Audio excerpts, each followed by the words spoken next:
जो भी लोग नो फैप के बारे में बात करते हैं वो ज्यादातर क्या करते हैं, वो आपको सिर्फ इसके बेनिफिट्स बताते हैं। नो डाउट इसके बेनिफिट्स हैं, बट आपको यह भी समझना है कि इसके नुकसान क्या है। लाइफ में हर चीज का प्लस भी होता है और माइनस भी होता है, प्रोज भी होते हैं, कॉन्स भी होते हैं। कोई भी आप दवाई खाते हो तो उसका बेनिफिट भी होता है और नुकसान भी होता है। तो डॉक्टर को समझना होता है कि इस दवाई का फायदा ज्यादा है या नुकसान ज्यादा है इस कंडीशन में, as per the condition of the patient. तो अब आराम से ये समझने की कोशिश करते हैं कि सेक्स डिप्रिवेशन के या सेक्स रिप्रेशन के क्या साइड इफेक्ट्स होते हैं। Difficulty in sleeping and body tension. इसके पीछे जो लॉजिक है वो बहुत ही सिंपल है।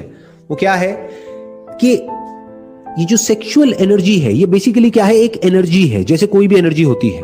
तो जब एनर्जी जरूरत से ज्यादा बढ़ जाती है तो हम एक्साइटेड होने लग जाते हैं और एंशियस होने लग जाते हैं, और जब एनर्जी कम हो जाती है तो हम लेजी हो जाते हैं। तो ना एनर्जी का बहुत ज्यादा होना अच्छा है, ना बहुत कम होना अच्छा है। फिर चाहे वो सेक्सुअल एनर्जी हो या एनर्जी जो हमको खाने से मिलती है, पीने से मिलती है या सनलाइट से मिलती है, वो एनर्जी हो।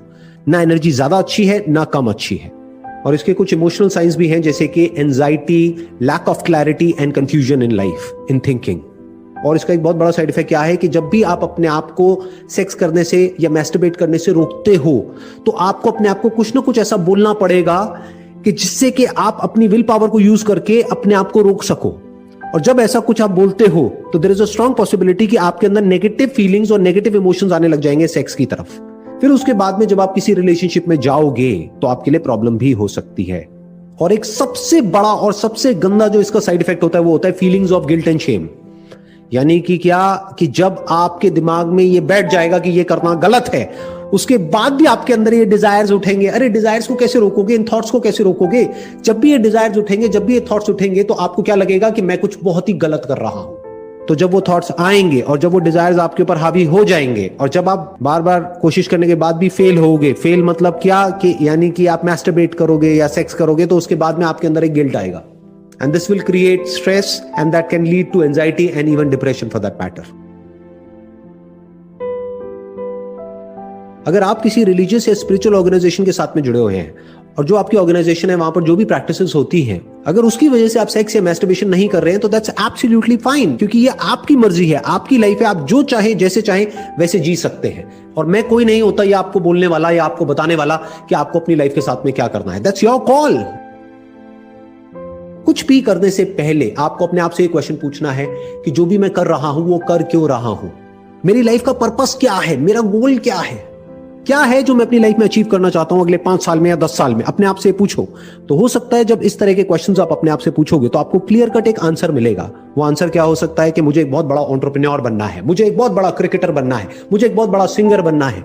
अब अपने आप से क्वेश्चन पूछो कि जो भी आपके आइडल हैं, यानी कि ऑलरेडी जो बहुत बड़े एंटरप्रेन्योर्स हैं, बहुत बड़े क्रिकेटर्स हैं, बहुत बड़े सिंगर्स हैं, क्या वो पूरी तरह से सेक्स को छोड़ करके, मैस्टरबेशन को छोड़ करके वहां तक पहुंचे हैं? अपने आप से क्वेश्चन पूछो। इनफैक्ट बहुत सारे ऐसे भी लोग हैं जिन्होंने ओपनली बात किया है अपनी सेक्स लाइफ के बारे में। तो सेक्स का और सक्सेस का कोई डायरेक्ट कनेक्शन नहीं है आपस में। इनडायरेक्टली तो किसी भी चीज को हम किसी से भी जोड़ सकते हैं, but there is no direct connection. किसी भी फील्ड में जो लोग सक्सेसफुल हुए हैं उसमें 99% लोग ऐसे मिलेंगे जिन्होंने एक मॉडरेट लाइफ जी है, यानी कि वो लोग ना तो इंडल्ज हो गए पूरी तरह से सेक्स में, ना उन्होंने सेक्स को पूरी तरह से छोड़ दिया है, उन्होंने बीच का रास्ता पकड़ा है, यानी कि एक मॉडरेट लाइफ।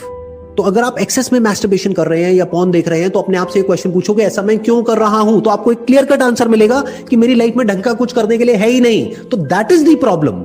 अगर आपके पास में कुछ भी ढंग का होगा अचीव करने के लिए, अगले 5 साल में 10 साल में कोई गोल होगा, कोई पर्पस होगा, जीने की कोई एक्चुअल में वजह होगी, आपको एक ब्राइट अपना फ्यूचर नजर आ रहा होगा, आपके माइंड में एक विजन होगी, तो इन सब चीजों में आप ज्यादा इंडल्ज हो ही नहीं सकते।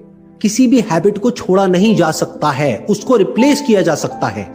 तो अगर आपकी ये हैबिट पड़ गई है पॉर्न देखने की या मैस्टरबेट करने की, तो इस हैबिट को छोड़ने का कोई तरीका नहीं है। एक नई हैबिट बना लो तो धीरे धीरे ये वाली जो हैबिट है अपने आप ही कम होने लग जाएगी और दूसरी हैबिट टेक ओवर कर लेगी और आपकी लाइफ एक अलग डायरेक्शन में चली जाएगी। ये तरीका होता है अपने आप को बदलने का या किसी भी हैबिट को बदलने का।